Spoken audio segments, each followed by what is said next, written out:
Halo, nama saya Ali Salim, saya adalah dosen di STT Alitea di Lawang. Eee, Biasanya saya mengajar mata kuliah sistematik teologi, logika, dan apologetika. Nah, untuk kesempatan kali ini saya mau sharing kepada Bapak Ibu sekalian mengenai topik mengenai God and Creation, yaitu mengenai Tuhan dan penciptaan.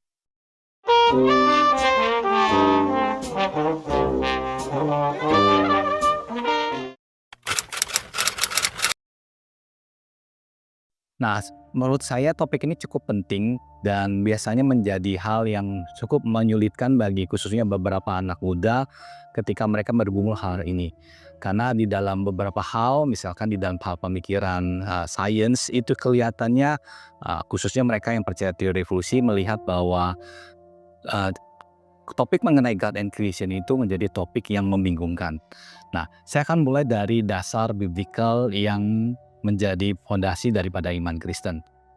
Nah, kalau kita melihat mengenai God and Creation, ya, Tuhan dan penciptaan, maka sebenarnya kita bisa melihat banyak sekali ayat-ayat Alkitab yang berbicara mengenai Tuhan dan penciptaan.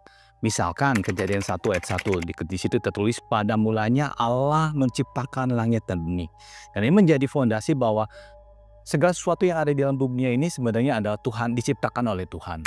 Lalu di dalam Yohanes 1 ayat 3 dikatakan segala sesuatu dijadikan melalui Dia. Nah, kalau kita melihat konteksnya, kata Dia ini adalah firman atau Yesus.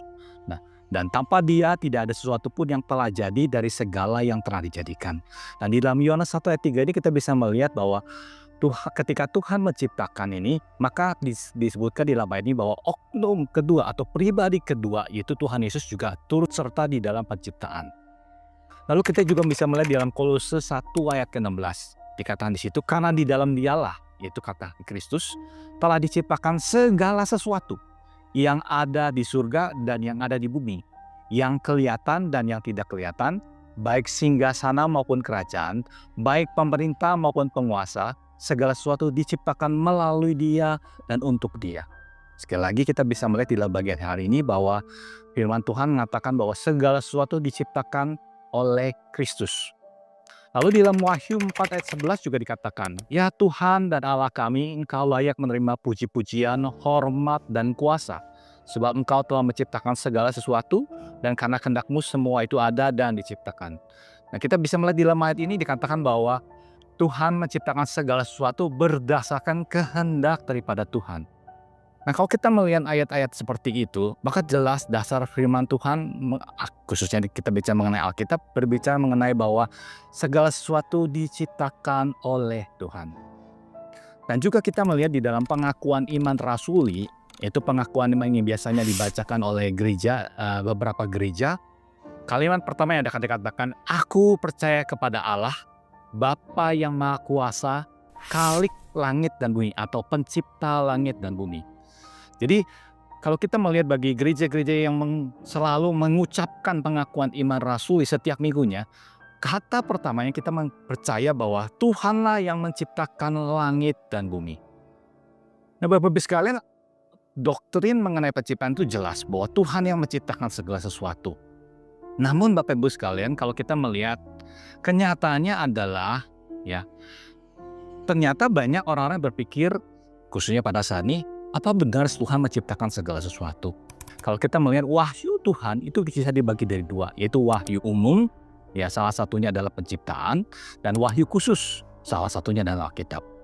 Nah, ketika kemudian manusia berusaha menafsirkan wahyu umum, itu dalam bentuk sains, ya, itu bisa terjadi ada dua kemungkinan. Yang pertama, teorinya sainsnya salah atau tafsiran wahyunya salah, atau tafsiran wahyunya atau sains yang benar. Berikut juga di dalam hal Alkitab, ketika orang menafsir Alkitab bisa juga tafsiran Alkitab yang salah maupun tafsiran Alkitab yang benar.